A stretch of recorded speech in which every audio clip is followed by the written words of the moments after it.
మరి నవంబర్ 5వ తారీఖున కార్తీక బుధ పౌర్ణమి. ఈ కార్తీక బుధ పౌర్ణమి నుండి నేను చెప్తున్నటువంటి 3 రాసుల దశ తిరగబోతుంది. దిశ తిరగడం అనేది మామూలుగా తిరగట్లేదండి. ఒక అభివృద్ధిని మీరు కల్లారా చూడబోతున్నారు. ఎందుకంటే ఇక్కడ మనం గమనించినట్టయితే కార్తీక బుధ పౌర్ణమి రోజు ఇది ప్రతి 7 సంవత్సరాలకు ఒకసారి మనల్ని కనువిందు చేస్తుంది.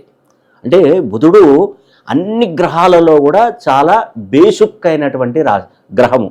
అంటే అందరితో కలుపుగోలుతనంతో ఉంటాడు. కాబట్టి ప్రతి పని మీకు ఆలస్యం అనేది ఉండదండి, విజయవంతంగా పూర్తి చేస్తారు. ముఖ్యంగా ఈ బుధ కార్తీక పౌర్ణమి నుండి అభివృద్ధిలోకి వచ్చేటువంటి 3 రాశులు ఉన్నాయి. ఒకటి కన్యా రాశి, రెండోది వృషభ రాశి, మూడోది మిథున రాశి. ఎందుకంటే బుధుడు అంటే బుధవారం రోజు వచ్చిన పౌర్ణమి బుధ పౌర్ణమి కాబట్టి బుధుడికి అద్భుతమైనటువంటి శక్తులు ప్రతి 7 సంవత్సరాలకు ఒకసారి వాళ్ళకు అందుతాయి. అదేవిధంగా ఇక్కడ చంద్రుని యొక్క స్థితి ఎట్లా ఉంటుందంటే చాలా అద్భుతంగా ఉంటుందండి.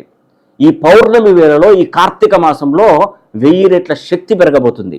మరి ఈ చంద్రుడికి ఉచ్చ రాశి ఎవరంటే వృషభ రాశి. వృషభ రాశి వారికి మట్టిని ముట్టిన బంగారం కాబోతుంది. నిజంగా ఈ 3 రాశులు మిథున రాశి వారికి మొన్న 19వ తారీఖున గురువు స్థాన మార్పు జరిగింది. ఎక్కడికి జరిగింది? కర్కాటక రాశిలోకి వచ్చాడు. అక్కడ నుండి చూస్తే మిథున రాశి వారికి 2వ స్థానం అవుతుంది. అంటే 2వ స్థానంలో గురువు ఉన్నాడు కాబట్టి మిథున రాశి వారికి గురుబలం పెరిగింది. ఈ 3 రాశులకు ఈ కార్తీక బుధ పౌర్ణమి నుండి 1000 రెట్ల శక్తి యుక్తులు పెరగబోతున్నాయి. ఆర్థిక సమస్యల నుండి మీరు బయటపడిపోతున్నారు. ఉద్యోగ అవకాశాలు అయితే జాక్పాట్ కొడతారండి.